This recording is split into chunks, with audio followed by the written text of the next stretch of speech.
Welcome, welcome, family, welcome all of you to Auntie Lily and Family TV.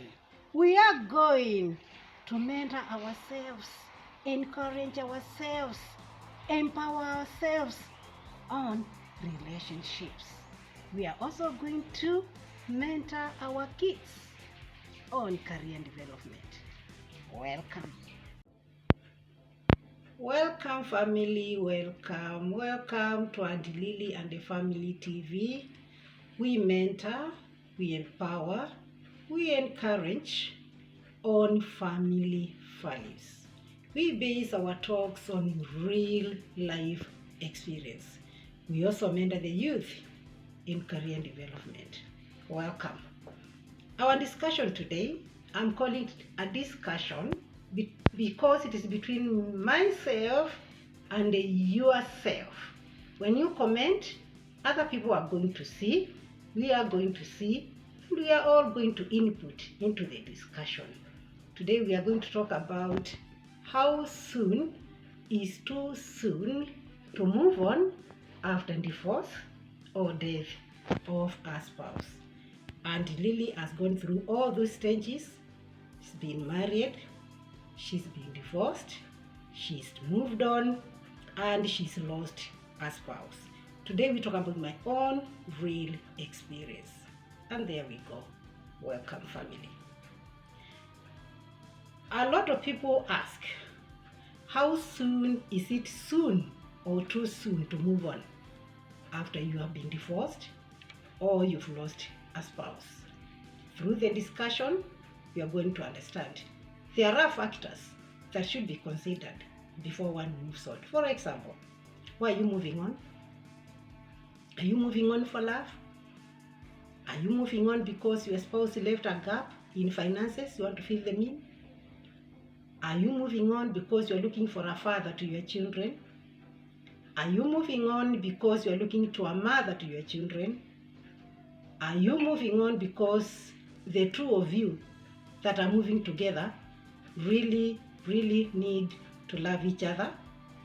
So to me, once you've answered all these questions, then you are ready to move on. Then you've just met this person. Have you done a proper background check? Those are some of the things you need to look for. So once you are sure why you are moving on and the other person is moving on with you, then you can move on. It can be today, it can be tomorrow, it can be after 10 years, but as soon as you analyze that data and you are moving on for the right reason, then you can move on. I've just been talking to a lawyer, and she tells me that a lot of divorces today are due to moving on for the wrong reasons. A lot of people try to talk to them, they moved on for the wrong reasons. And that's why the second marriage is easier to break than the first marriage. Look at me. I was married when I was very young, in college. Then after a few years, I get divorced. I'm there looking for the father to my children. I'm there trying to fill that gap. I move on, and I realize I've made another mistake. So, when is it the right time to move on? Make sure the person you're moving on with is just not filling a gap that has been left by the other spouse. Make sure the person you are moving on with is moving on because he really loves you. Make sure that what you're looking for in the new partner, you're actually going to get it. And make sure you're also going to give. It's about give and take, or take and give. Imagine when one of the spouses is moving on, because they want to fill a gap. And the other partner is so sincere, they are moving on because they're falling in love. Then there's going to be a lot of selfishness. Let's take a commercial break and we continue. So welcome back, family.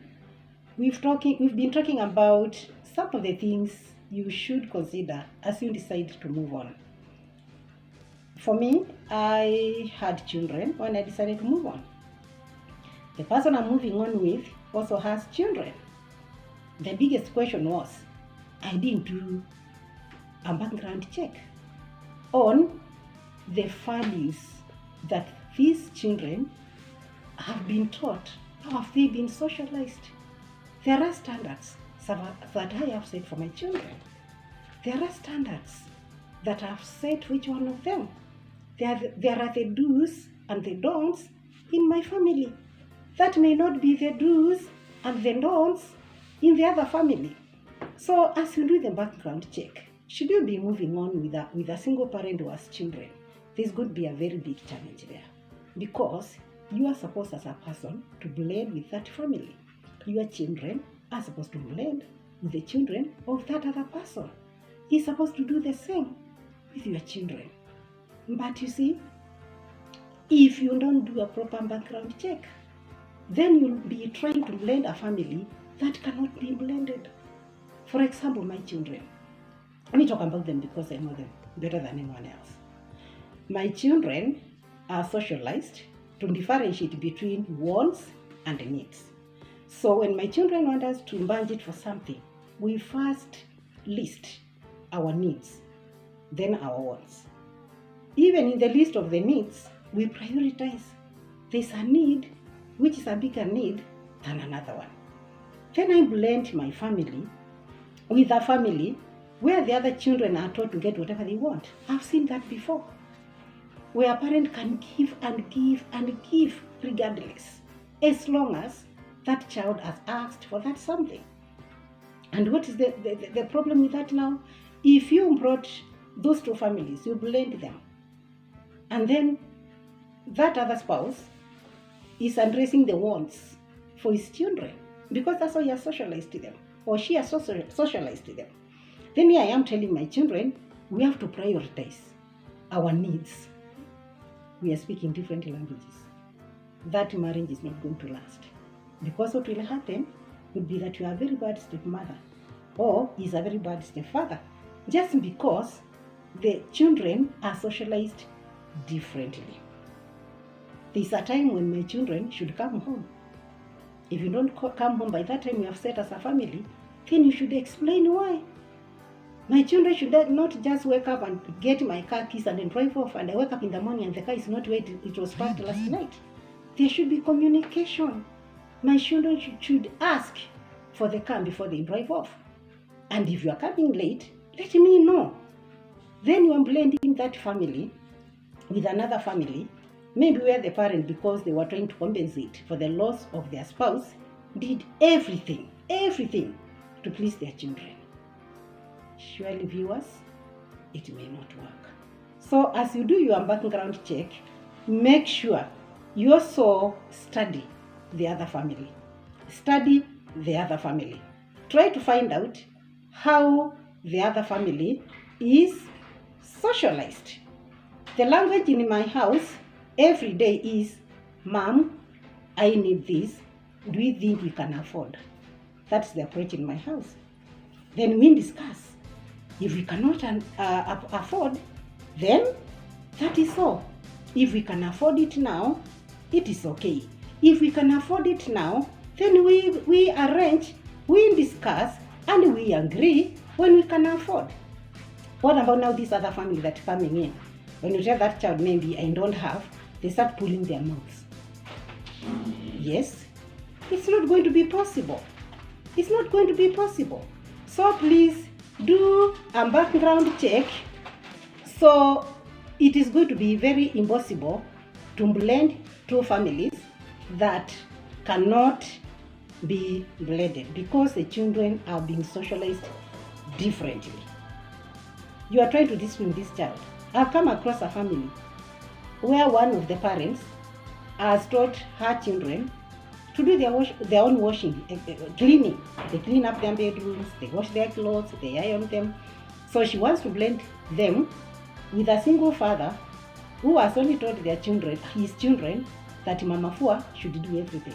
Mama Fua should cook, Mama Fua should iron, Mama Fua should do everything, even wash their soiled clothes. When they soil their clothes, when they are on those days, Mama Fua should wash those clothes. How are you going to blend that family with your family where you have taught your children that they should be responsible? Viewers, I know it is important to move on because it's our right, it's our choice. But where are you moving on to? Have you done a proper background check of the family? And especially if you have children and the other single parent has children, you should really make sure the two families are socialized more or less the same, because actually lack of proper bonding will actually lead to another failure in your marriage. Thank you very much, viewers. I would like to know your experience. We are a family. Please comment. If you like something I've said, please share. And above all, subscribe. Thank you very much, family.